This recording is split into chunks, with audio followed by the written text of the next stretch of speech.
בשנת 1983, דוקטור שלי מנחמסון נישאה לבעלה אלן ביוהנסבורג, דרום אפריקה. לאחר 6 שנות נישואים, הזוג עדיין היה חסוך ילדים. It was a really, really difficult time for us. Then we went to America for a holiday, and we went to 770, and we went into the line to meet the Rebbe, and we knew we had to go there to ask a question. But as you all know how overwhelming it is, so firstly I went, and I came through and asked for a bracha. I just said I'm from South Africa, and at that stage the Rebbe was giving a $2 for people from South Africa, and that was over. So I went to Ellen and I said, listen, it's your time, you have to ask.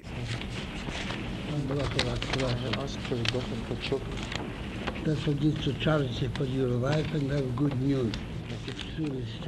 We came back to South Africa very excited about this, but obviously things didn't work out quite the same way.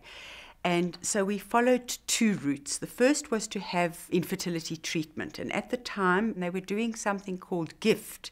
It was very difficult, things weren't happening, and we went to child welfare to look at the adoption process. And I just thought before we adopt the child, because it's going to take time anyway, I'll try one more treatment. And this was really going to be my last, which I did, and landed up with another ectopic pregnancy from the treatment.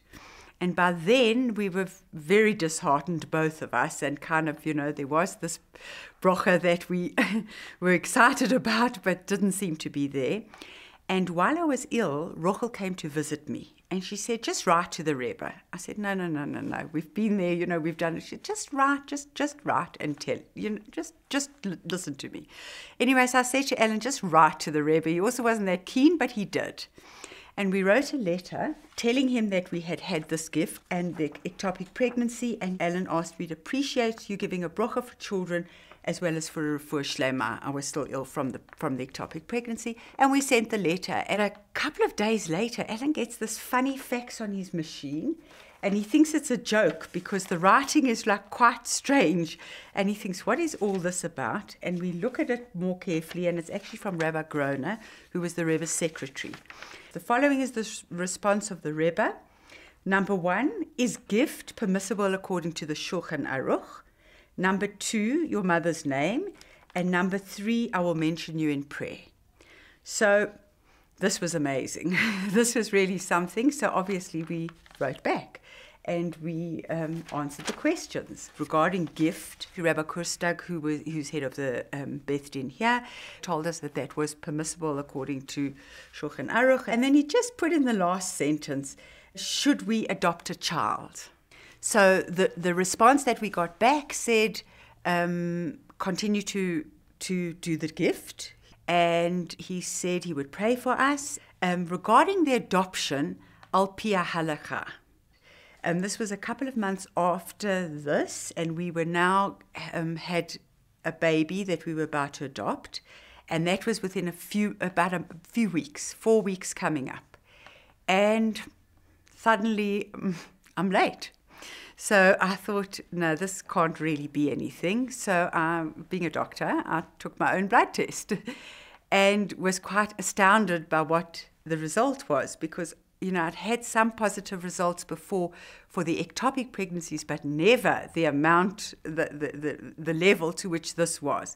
So we took it to our gynecologist, and he said, look, just hold on. We don't know if it's an ectopic yet or not, but, just give it a little bit of time. It's okay. Don't give up your adoption and hang on a second.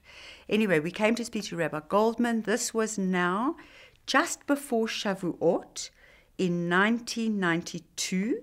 Shavuot was on a Saturday night. This was the Thursday night. And he wrote a letter to the Rebbe, and he requested what we should do on his behalf, which he then sent through. By this time, the Rebbe had already had his first stroke, but there were some people that were getting some responses from him. So Rabbi Goldman faxed the letter right through, and he got a phone call the next day to say cancel the adoption. And that was when we cancelled the adoption, and I never was worried that there was going to be anything wrong with the pregnancy. In fact, to the extent that I actually didn't have the baby scanned or anything like that. I didn't have scans during my pregnancy. And thank God, 8 months later, we had a child.